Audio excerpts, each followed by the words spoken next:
अलग अलग बस्तियों में, अलग अलग कॉलोनियों में गोमय परिवार की ओर से यह आयोजन करवाए जा रहे हैं और मूल जो उद्देश्य है वो पर्यावरण संरक्षण है।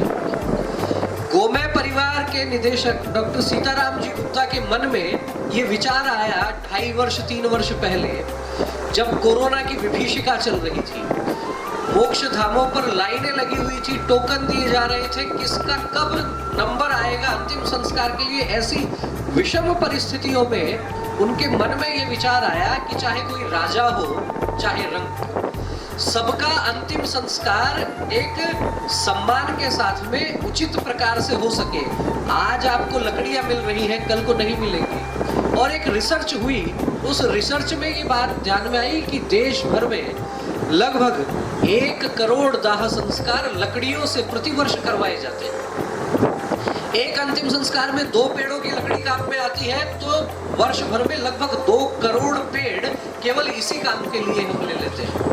कम से कम इतना अवश्य करें कि अपना आत्म अवलोकन करें यज्ञ के पश्चात, मेरे भीतर किसी प्रकार का कोई द्वेष, कोई ईर्ष्या, कोई बुराई, कोई क्रोध, कोई गुस्सा, इस प्रकार का कोई लोभ, लालच ये है तो उसको जरूर यहाँ छोड़कर जाए। अब मैं डॉक्टर सीताराम जी गुप्ता को यहाँ बहुत ही आदर और विनम्रता के साथ आमंत्रित करता हूँ, वे आए और किस प्रकार से इस विषय में आप सबकी सहभागिता भी हो सकती है, इस विषय पर अपने विचार रखें। इनके उद्बोधन के पश्चात अग्नि स्थापना होगी, हवन का कार्यक्रम होगा और डॉक्टर सीताराम जी गुप्ता से मैं आग्रह करूंगा आप आए और अपना विषय रखें।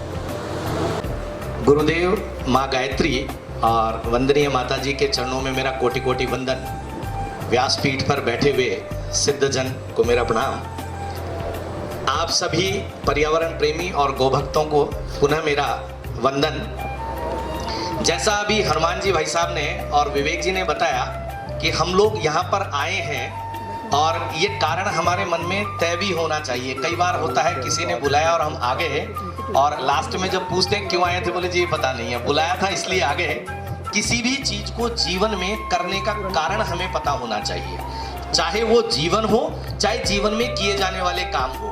कई बार हम जीवन में देखते हैं कुछ भी किए जा रहे हैं, उद्देश्य पता नहीं होता। और 90% लोगों के साथ तो ये होता है, जिनके यदि पूछा जाए कि कैसी चल रही है, बोले जी कट रही है। क्यों जी रहे हो, बोले जैसे दुनिया जी रही है ऐसे जी रहे हैं। लेकिन बहुत बिरले लोग होते हैं और मुझे देख करके प्रसन्नता है कि आप भी उन बिरले लोगों में से हैं जो जीवन में आम जीवन से हट करके यदि कुछ परिवर्तन होने जा रहा है तो उस परिवर्तन को हृदयंगम करने के लिए तैयार रहते हैं और उस परिवर्तन को दुनिया में परिवर्तित करने के लिए भी अपनी भूमिका निभाने में आगे रहते हैं। मैं अपनी बात आगे बढ़ाऊं उससे पहले एक कहानी के माध्यम से आप लोगों से रूबरू होना चाहूंगा। एक संत थे, संत समाज में होते ही हैं, समाज के भले के लिए होते हैं वो लोग। वो रास्ते में कहीं जा रहे थे, बरसात का समय था, रास्ते में थोड़ा सा कीचड़ हो रखा था। एक दुकान के सामने से वो निकले तो एक प्रेमी युगल, एक लड़का और एक लड़की बाइक पर बैठे हुए थे। संत का पैर थोड़ा सा कीचड़ पे कोई जोर से पड़ गया और पड़ते ही वो छींटे कीचड़ के उस लड़की के कपड़ों पर गिर गए। लड़की का जो मित्र था उसको बड़ा गुस्सा आया। लड़की ने तो थोड़ा सा मुंह सिकोड़ा होगा, लेकिन उस लड़के को बड़ा गुस्सा आया और उसने उठ करके और उन संत की पिटाई कर दी। गुस्सा आना था ना, स्वाभाविक है, युगल होता है ना, तो बड़ा जोश होता है उनमें कि आपने कपड़े खराब कर दिए, देखा भी नहीं, आपने ध्यान नहीं दिया, उनकी पिटाई कर दी। और मुंह में पान खा रखा था, वो पान का पीक उनके कपड़ों पे थूक दिया और संत की जेब में कोई 10-20 रुपए थे, वो भी छीन करके निकाल लिए।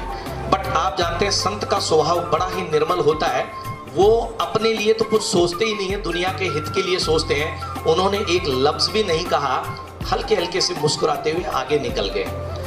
यही स्थिति वहां ऊपर एक बैठा हुआ व्यक्ति था, वो देखे जा रहा था। संत थोड़ा सा आगे निकले, वो तो अपने रास्ते जा रहे थे, वो लड़का और लड़की बाइक पे बैठ करके वहां से रवाना हुए और वो व्यक्ति देखता है थोड़ी सी देर आगे जाते ही और उस लड़के की बाइक एक बच्चे से टकरा गई। एक बच्चे को टक्कर मार दी उसने। टक्कर मारते ही भीड़, आप जानते हैं, तुरंत इकट्ठी होती है। उस भीड़ ने और उनको पकड़ा और दोनों की धुलाई की जबरदस्त वाली।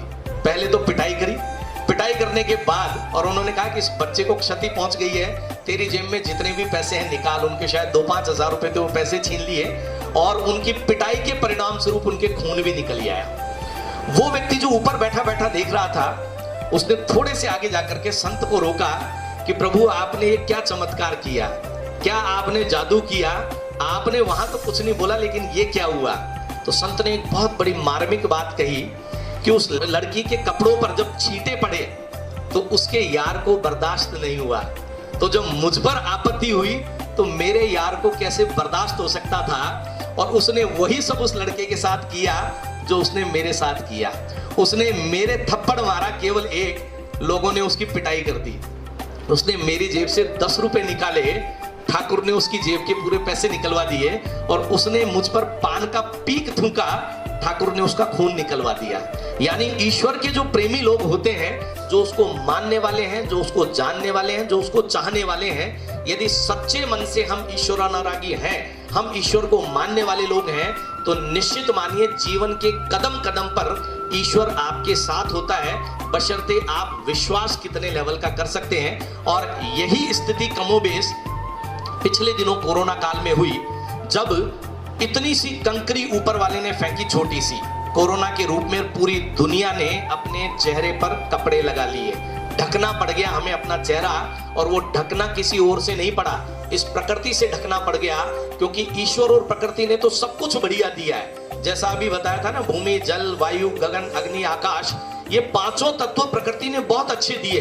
लेकिन इंसान ने क्या किया, सब केवल और केवल बिगाड़ने का काम। हमने जल बिगाड़ दिया, हमने भूमि बिगाड़ दी, हमने अग्नि बिगाड़ दी, हमने आकाश बिगाड़ दिया, हमने वायु बिगाड़ दी।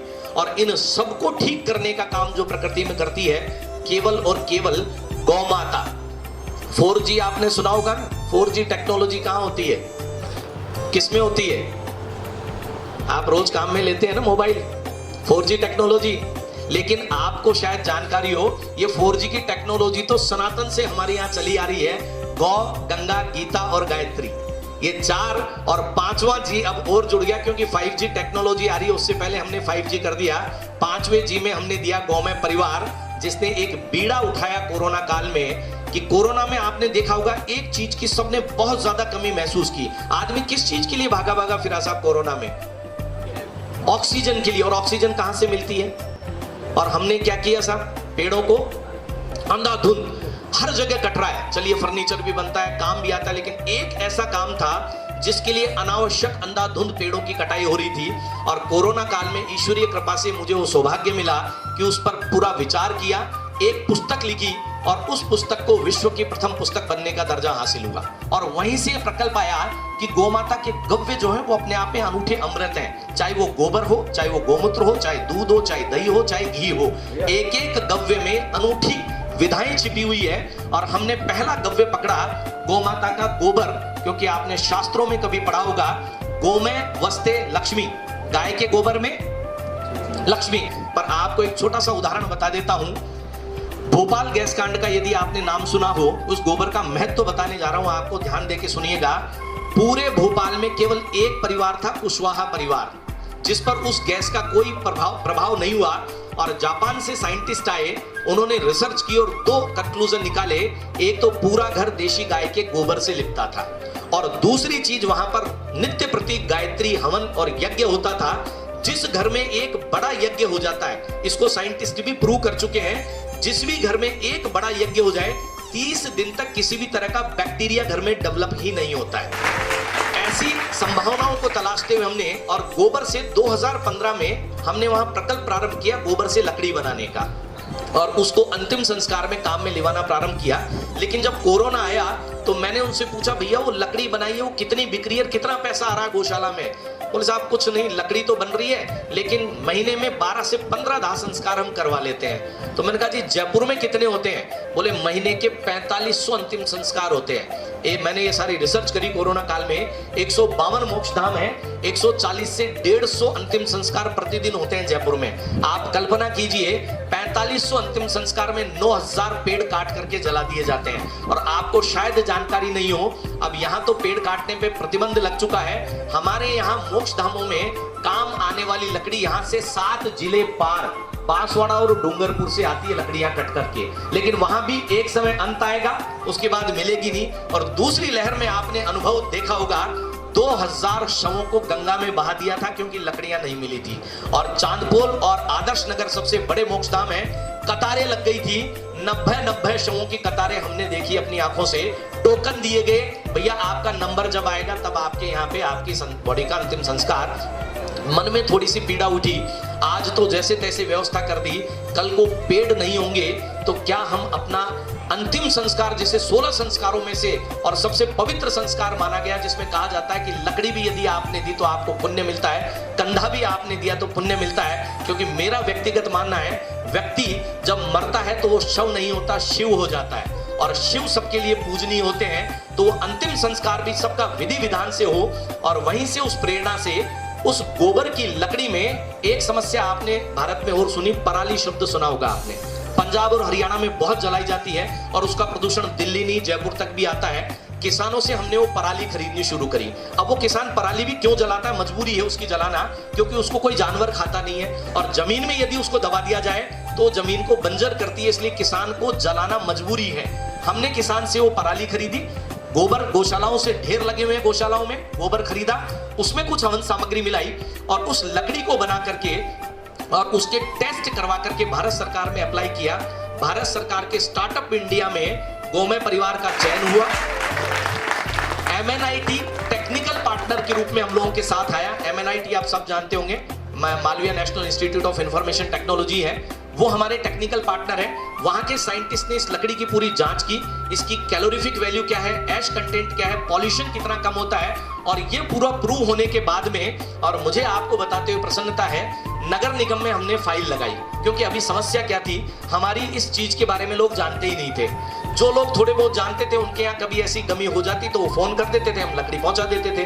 हमने सरकार से आग्रह किया, हमें मोक्ष धामों पर निःशुल्क जगह दी जाए ताकि हम अपना कमरा वहां बनवा सके, ये सारी सामग्री वहां रख सके, बोर्ड लगवा सके, तब लोगों को जानकारी हो जाएगी। और आपको मुझे बताते हुए प्रसन्नता है, नगर निगम ने हमें फाइल सैंक्शन कर दी। अभी गोमय परिवार का नगर निगम से MOU साइन हो गया और 11 मोक्ष धाम हमने जयपुर के पायलट प्रोजेक्ट के रूप में ले लिए। सरकार ने हमें वहां पे फ्री ऑफ कॉस्ट जगह दे दी है और हमारे हैंडओवर कर दी है। अब अग्रिम सप्ताह से कमरे बनने का काम शुरू हो रहा है, हमारे और जन सहयोग से होगा। वहां कमरे बनेंगे, ये गोमय समिधा रखा हुआ आएगी, हवन सामग्री होगी, घी होगा, पूरा एक किट दे रहे हैं, पूरा कंप्लीट, जो जो अंतिम संस्कार में लगता है। प्रसन्नता की बात ये हो रहा है कि जहां अंतिम संस्कार में 15 से 30 हजार का खर्चा आता है, अपना ये सारा कार्यक्रम महज 11,000 रुपए में संपन्न हो जाता है, जिसमें लकड़ी भी आ गई, घी भी आ गया, कपूर भी आ गया, हवन सामग्री आ गई, सब चीजें आ गई। और उसमें भी एक जोरदार चीज ये है, वहां एक बोर्ड लगा दिया जाएगा जिसमें लिखा जाएगा कि कीमत तो हमारे सामानों की ये है, यदि आप सक्षम हैं तो ये राशि दे जाएं, नहीं सक्षम है तो हमारी ओर से भेंट है, लेकिन लकड़ियां जलाना बंद करना पड़ेगा। अब चूंकि सरकार भी मान गई, मोक्ष धामों पे जगह भी मिल गई, लेकिन फिर हमें लगा आम जन तक ये बात कब पहुंचेगी।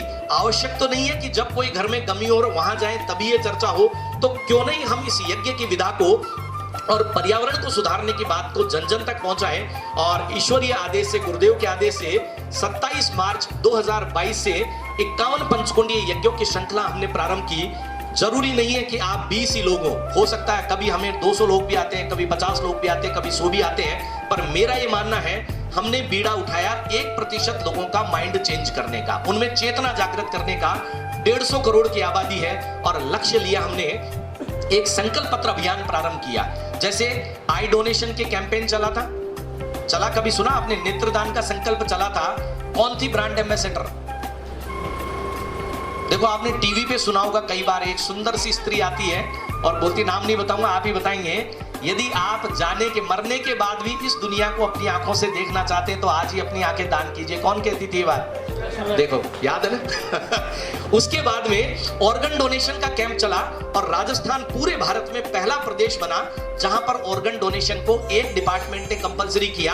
अब से जब भी आपका ड्राइविंग लाइसेंस बनेगा तो वहां पर एक कॉलम होता है, वो अलग बात है कि वो एजेंट भरते हैं इसलिए हो सकता है आपको जानकारी नहीं हो, उसमें एक कॉलम होता है, either you are interested in donating your organ, yes और नो, क्या आप अंग दान करने में इंटरेस्टेड हैं, हाँ या ना आपको टिक करना पड़ता है। अगर ये नहीं करते तो आपका DL जारी नहीं होता है। वो इसलिए करवा लेते हैं क्योंकि कई बार सड़क हादसे हो जाते हैं, आदमी अनायास चला जाता है लेकिन उनके फैमिली का कंसेंट नहीं होता तो समय पे उनके ऑर्गन काम नहीं आ पाते हैं। तो ऐसी स्थिति में राजस्थान अग्रणी है। हमने कहा न तो हम सरकार, न हमारे पास ऐश्वर्या राय जैसी ब्रांड एम्बेसडर, हमने अपनी सरकार भी गौर गायत्री माता को माना और ब्रांड एम्बेसडर भी इन्हीं को मान लिया और वहीं से एक अभियान प्रारंभ किया, संकल्प पत्र भरवाना प्रारंभ किया। अब पहले तो हमने संकल्प पत्र कागज पे भरवाया था, हालांकि वो कागज भी पेड़ों का कागज नहीं था, वो वही कागज था जो देशी गौमाता के गोबर से बना हुआ।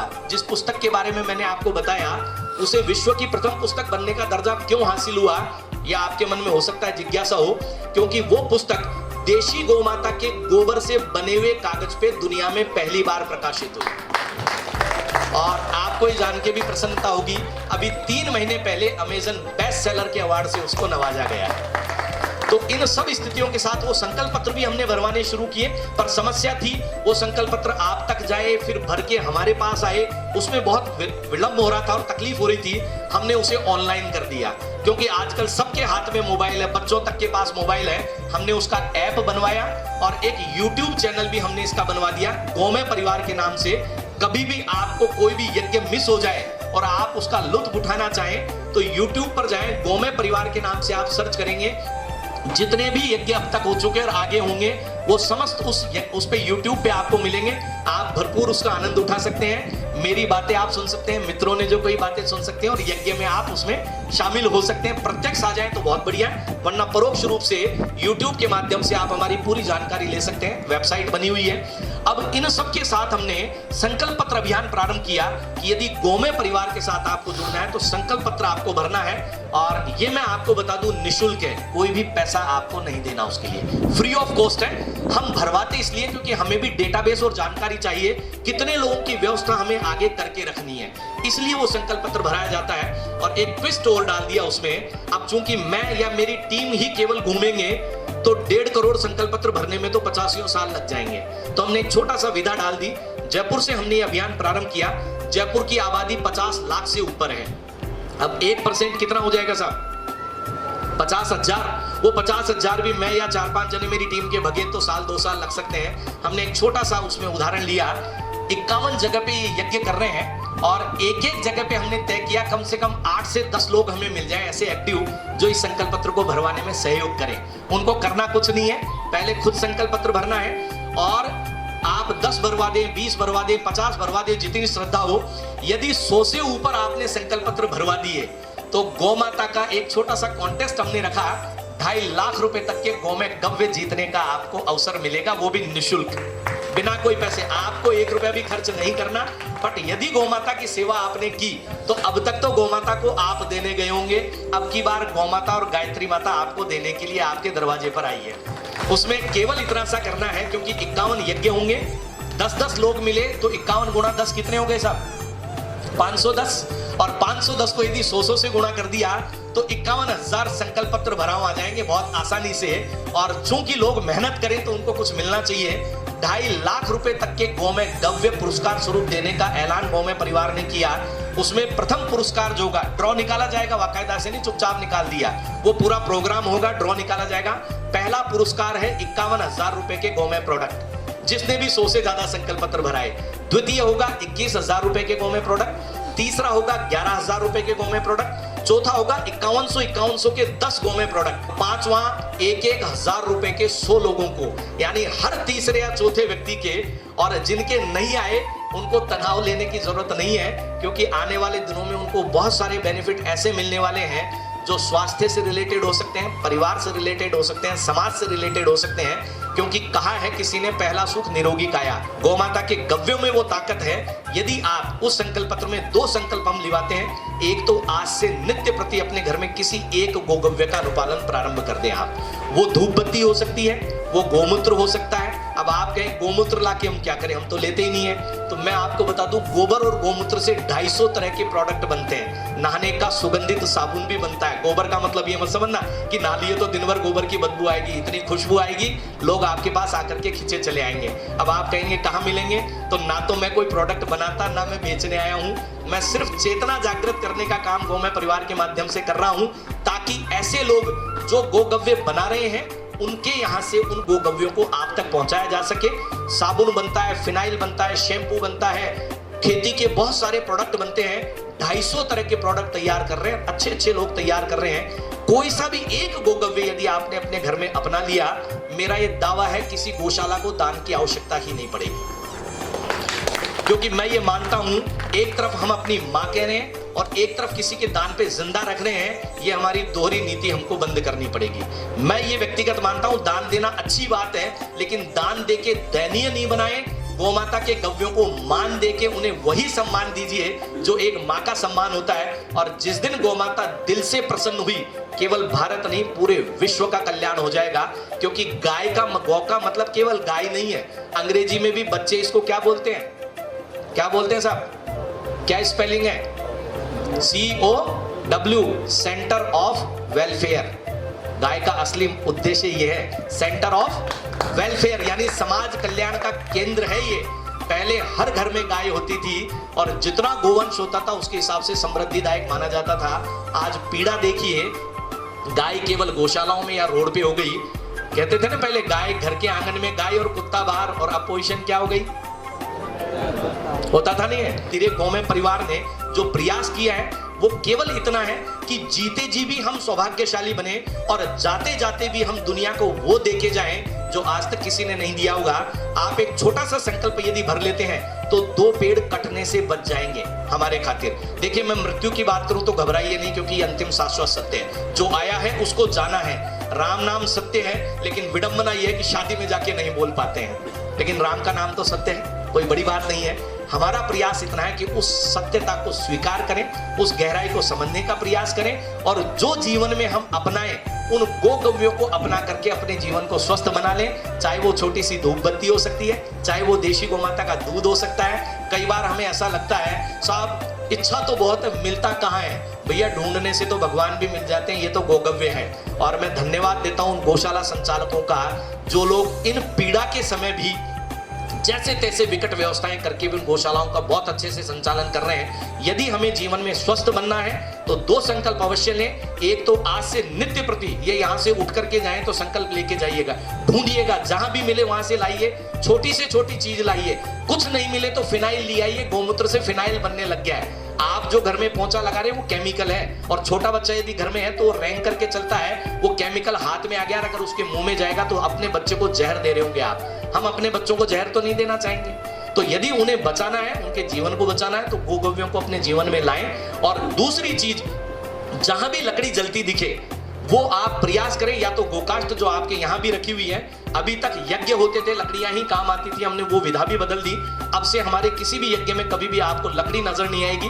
और हमारा प्रयास, हमने गायत्री परिवार से भी निवेदन किया कि आपके भी जहां जहां यज्ञ होते हो, गोकाष्ठ के लिए आप हमें कहिएगा, हम आपके यहाँ पे पहुंचाएंगे। लेकिन लकड़ियों का जलना बंद होना चाहिए, क्योंकि पहले के जमाने में पेड़ बहुत थे, वन बहुत थे, लोग कम थे। अब पेड़ बचे नहीं, लोग बहुत ज्यादा हो गए, तो एक समय स्थिति आ जाएगी पेड़ रहेंगे ही नहीं। और उसका प्रभाव पिछले दिनों आपने देखा, मार्च अप्रैल में, मई जून से भीषण गर्मी पड़ी।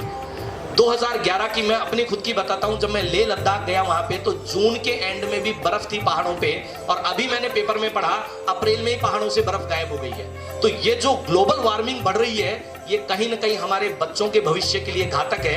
हम अपने लिए न सोचें, अपने बच्चों के लिए सोच लें कि उनको एक स्वस्थ जीवन और प्राणवायु शुद्ध वाला जीवन यदि देके जाएं। और संपत जी का मैं विशेष रूप से आभारी हूं कि आपने महज कई बार केवल एक यज्ञ कार्यक्रम में आए, तुरंत वहीं इन्होंने बीड़ा उठाया कि अगला यज्ञ कार्यक्रम मेरे द्वारा होगा। इसी प्रकार हनुमान जी भाई साहब पर्यावरण से जुड़े हुए हैं, और आपने कई बार जब कार्यक्रम कराया, इन्होंने अपना प्लॉट ही समर्पित कर दिया। उसके पुनः निवेदन करूंगा आपसे, YouTube चैनल पे जब भी आप जाएं, गौमय परिवार के नाम से आप सर्च कर लीजिए। तमाम हमारे जितने भी कार्यक्रम है, हमारे आगे की गतिविधियां हैं, वो समय समय पे उस पर डालते रहते हैं। और फिर हमारी टीम है, विवेक जी हैं, राहुल जी हैं, नितिन जी हैं, ये पूरी टीम हमारी लगी हुई है। संपत जी भी उस टीम में एक्टिव हैं, हनुमान जी भाई साहब भी हैं, और गायत्री परिवार का विशेष रूप से मैं आभारी हूं कि आपकी पूरी टीम है। इंडिया लेवल पे हमारे साथ आपका टाई अप हुआ कि जहां भी यज्ञ कराने हैं, निःशुल्क रूप से और निश्चंद भाव से आप आते हैं और यज्ञ कार्यक्रम अंजाम देते हैं। सबके सहयोग के लिए पुनः मैं एक बार आपका आभार प्रकट करना चाहूंगा। जय गौ माता, जय गोपाल।